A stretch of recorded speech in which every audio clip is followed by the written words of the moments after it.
तो ये हमारा सेकंड क्वेश्चन है।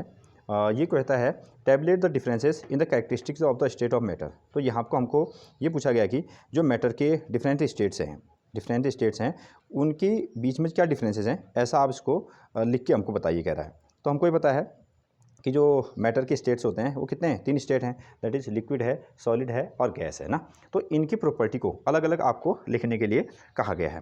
तो हमने स्टार्टिंग में पिछले वाले वीडियोज़ में क्या पढ़ा था, properties of solids, properties of liquids और प्रॉपर्टीज़ ऑफ गैसेस हमने पढ़े हैं। तो अगेन हम उसको नहीं लिख रहे हैं क्योंकि वहाँ को हमने लिखाए हैं। तो उन्हीं चीज़ों को आप ना टैबुलेट करके एक बार सॉलिड की प्रॉपर्टी, एक बार लिक्विड की प्रॉपर्टी और एक बार में क्या है गैस की प्रॉपर्टी आप उसमें लिख सकते हैं। तो देखिए इसमें अगला जो क्वेश्चन है इसका सेकंड पार्ट, इसको हम यहाँ को बनाएंगे।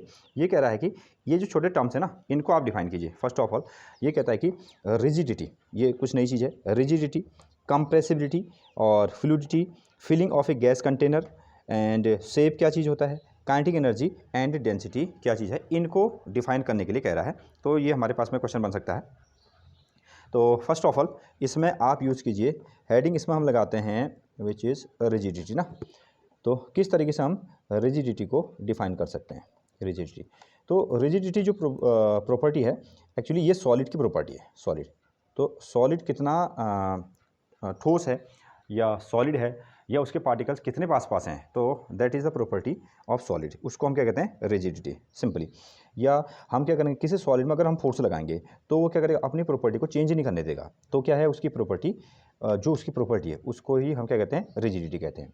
तो रिजिडिटी का आंसर यहाँ आप लिखेंगे, it is the property of solid, it is the property, it is the property of solid, it is the property of solid. ये किसकी प्रॉपर्टी है, ये सॉलिड की प्रॉपर्टी है।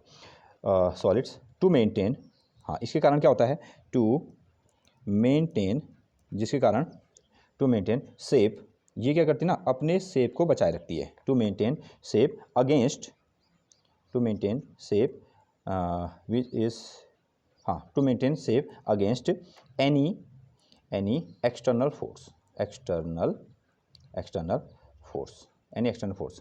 देखिए ना, जैसे हमारे पास में पेन है ना, तो एक ऐसा, ये सॉलिड है, अगर हम इसको क्या करेंगे, थोड़ा सा प्रेस करेंगे, अगर हम इसको प्रेस करेंगे ना तो ये आसानी से प्रेस नहीं होगा। तो ये प्रॉपर्टी क्या है इसकी, रिजिडिटी है। अब हमने ये एक्सटर्नल फोर्स मतलब बाहर से हमने एक फोर्स लगाया, कोई भी सॉलिड है तो उसके शेप को बदलने के लिए हम फोर्स लगाएंगे, लेकिन ये क्या कर देगा, तुरंत ही फोर्स का क्या करेगा, अपोज करेगा। और उसी अपोज वाली जो प्रॉपर्टी होगी सॉलिड के लिए उसको हम क्या कहेंगे, रिजिडिटी कहेंगे, रिजिडिटी।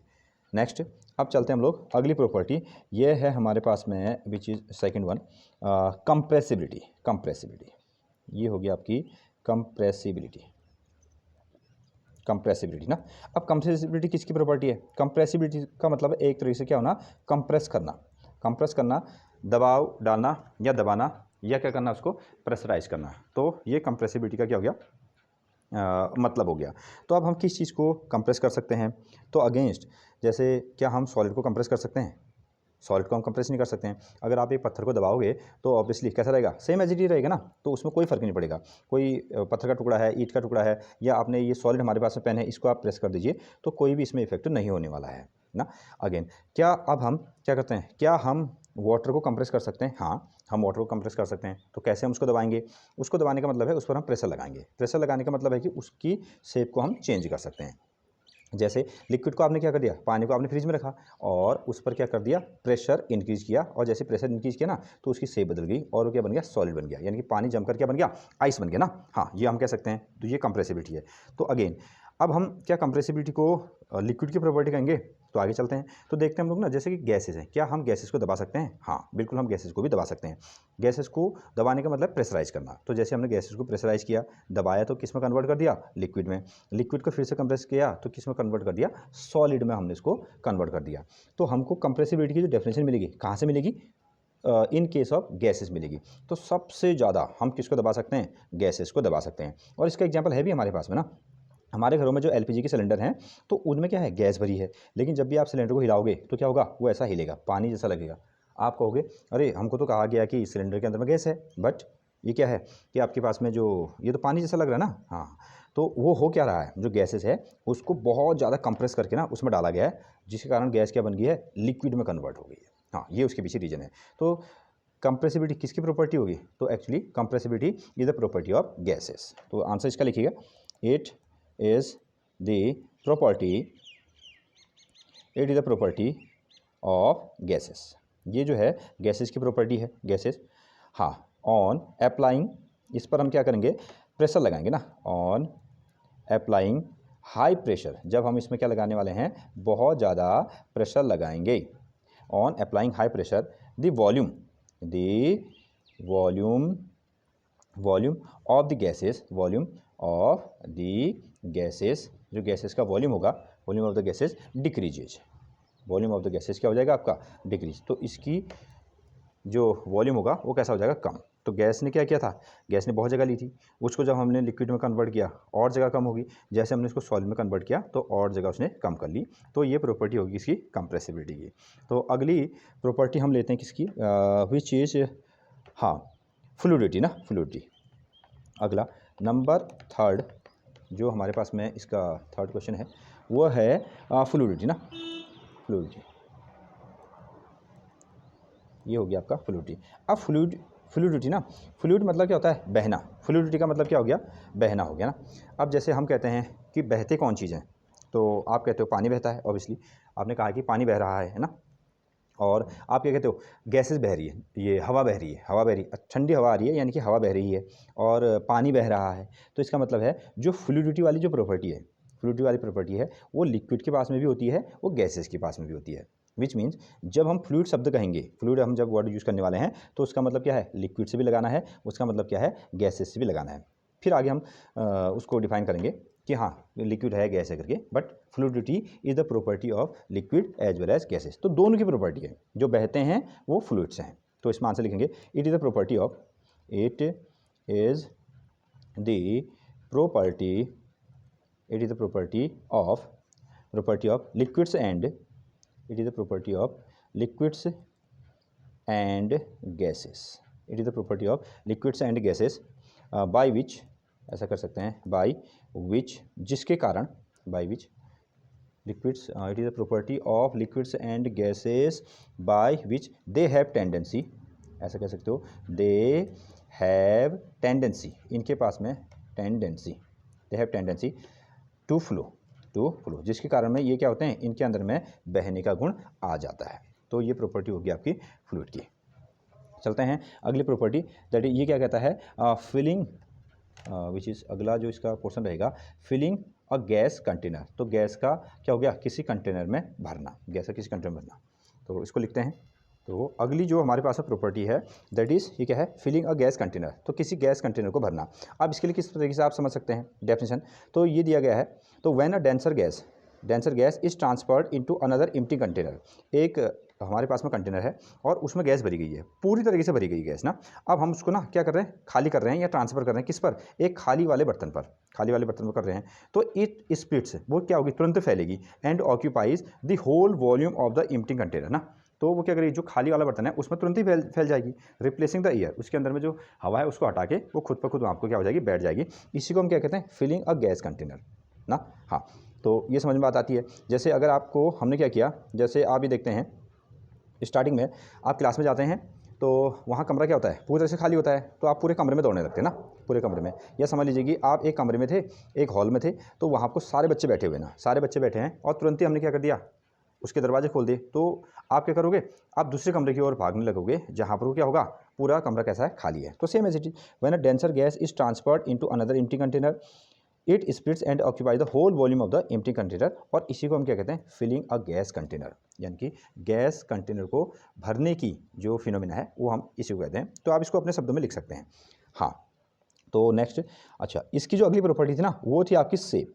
वो क्या आपके पास में शेप है। तो वही solid liquid gases, solid liquid gases, यही कहानी हम इस पर लिख रहे हैं। तो जब हम सॉलिड की बात करते हैं, लिक्विड की बात करते हैं और गैसेस की बात करते हैं, तो हम उनकी करेक्ट प्रॉपर्टी लिखते हैं, तो उसमें जब आता है शेप की बारी ना, तो हम कहते हैं कि सॉलिड्स के पास में क्या होता है, शेप होता है ना। जैसे अगर आपके पास में कोई पेन है तो इसका एक पर्टिकुलर शेप है ना, लेकिन अगर हम लिक्विड की बात करेंगे उसका कोई पर्टिकुलर शेप नहीं है ना।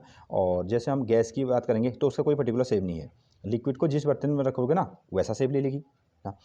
ओके, तो इसी तरीके से तो शेप किसकी प्रॉपर्टी हुई, तो शेप जो है असल में एक्चुअली वो सॉलिड की प्रॉपर्टी हुई। तो आंसर किस तरीके से लिखेंगे, आप लिखने वाले हो, it is the property of solids.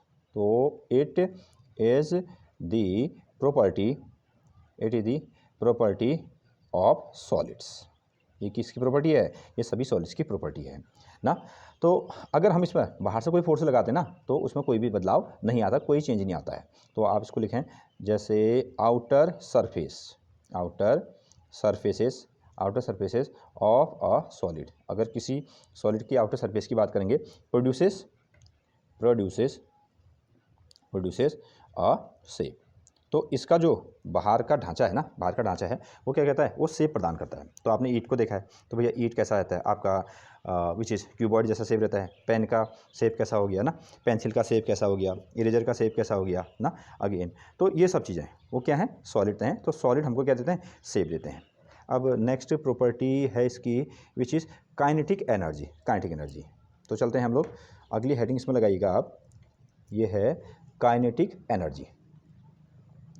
Kinetic energy. अब काइनेटिक एनर्जी में होता क्या ना, काइनेटिक एनर्जी में होता क्या है कि मॉलिक्यूल्स क्या करते हैं? मोशन करते हैं। काइनेटिक एनर्जी में मोशन करते हैं। अब अगर हमको काइनेटिक एनर्जी के लिए डेफिनेशन देनी है तो किसके रिस्पेक्ट में देंगे? क्या सॉलिड के, क्या लिक्विड के, या गैसेस के रिस्पेक्ट में देंगे? तो क्वेश्चन है। तो आंसर क्या है ना, जिसके पार्टिकल बहुत तेज़ी से चलेंगे तो उसके पास में बहुत ज़्यादा काइनेटिक एनर्जी है। तो विच मीन्स गैसेस के पार्टिकल बहुत तेज़ी से चलते हैं तो उनके पास में क्या है? काइनेटिक एनर्जी है। ये भी आप आंसर लगा सकते हैं कि गैसेस के पार्टिकल इतने तेज़ क्यों चलते हैं, तो आंसर आया काइनेटिक एनर्जी। काइनेटिक एनर्जी किसकी प्रॉपर्टी है? स्पेशली गैसेस की प्रॉपर्टी है। तो गैसेस के पार्टिकल्स के पास में सबसे ज़्यादा काइनेटिक एनर्जी, लिक्विड के पास में फिर कम एनर्जी काइनेटिक एनर्जी, और सॉलिड के पास में तो बिल्कुल भी काइनेटिक एनर्जी नहीं होती है, क्योंकि वो क्या करते हैं? वो आपके एक जगह पर ही रहते हैं ना, इस तरीके से। तो इसका आंसर हम लिखते हैं, तो इसमें आंसर लिख सकते हैं the particles of A gases have maximum kinetic energy. तो गैसेस के जो पार्टिकल्स हैं उनकी जो काइनेटिक एनर्जी होती है ना वो बहुत ज़्यादा होती है। अब क्यों? Due to its motion of particles, its particles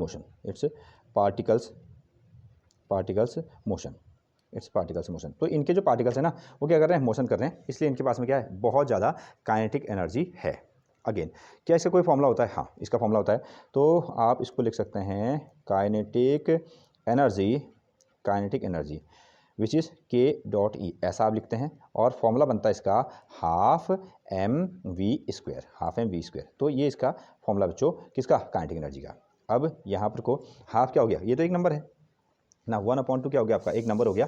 और m क्या है? तो यहाँ आपको हम बताएंगे कि दैट इज़ m हो गया आपका मास ऑफ द पार्टिकल। जो पार्टिकल्स हैं उनका मास क्या है?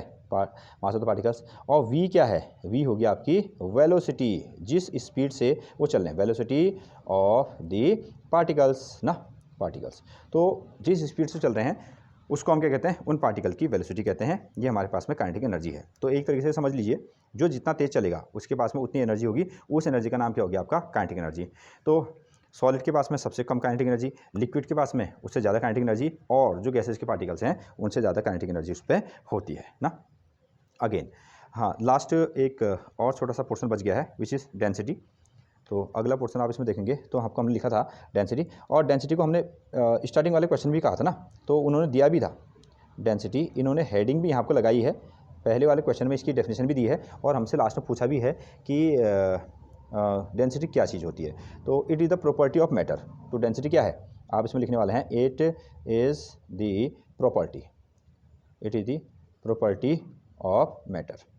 Property of matter.